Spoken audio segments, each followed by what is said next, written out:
My name's Justin. I play bass and sing in the band called Wristmeetrazor.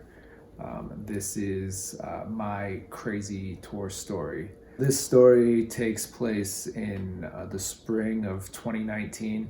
Wristmeetrazor is definitely not a band that's been afraid to do really DIY tours, stuff where we were playing basements and warehouses and empty bedrooms and stuff like that. So it came as no surprise when our first West Coast tour, we played a show that was at a very unconventional spot. We played in a one-room Voodoo Donuts at this particular show, whereas a lot of those other ones where we were playing warehouses and stuff like that, it was after hours and kind of an after hours thing.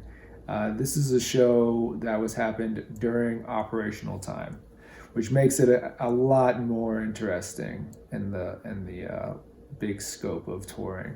So we were on tour with a band called Outlier and a band called Meth, and we showed up in Eugene, Oregon, which is it's a little bit of a out of the way spot. A lot of bands probably wouldn't play there, but I think we've really enjoyed playing stuff like that, and this show really showed why spots like that are so cool. So we showed up in Eugene, Oregon, which is a college town, downtown. Lots of foot traffic. We show up to the Voodoo Donuts. They seem somewhat prepared for this. They had moved out the tables and the chairs, but there was still some tables and chairs set up. The room itself was very small.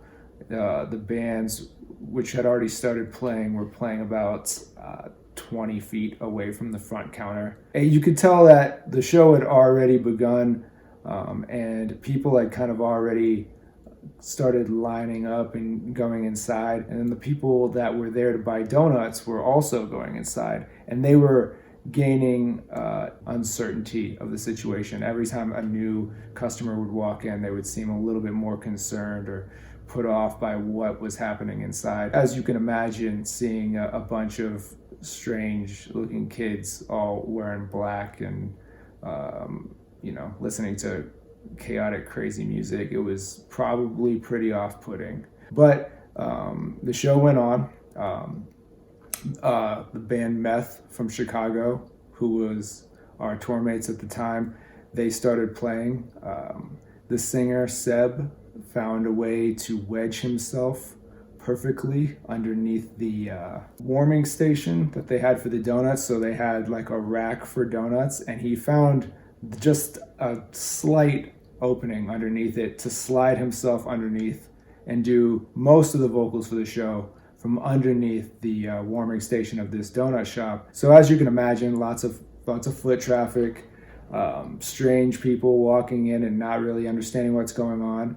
We witnessed on multiple occasions several people walk in, and you can imagine it too and picture yourself as this, walking into a donut shop at like 8 p.m., seeing a strange full-grown man screaming from underneath a donut warming station, and then turning around and walking directly back out of the venue. And that happened multiple times.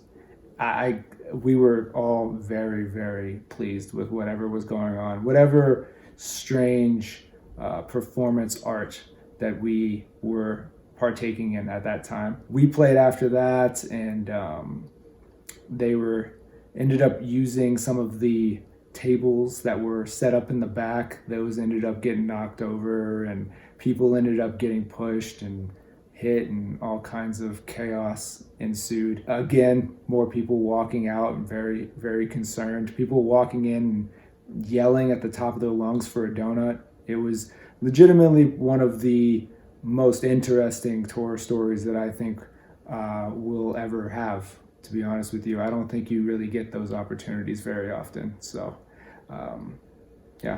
shout out Jamie from the band Senza for doing that show for us.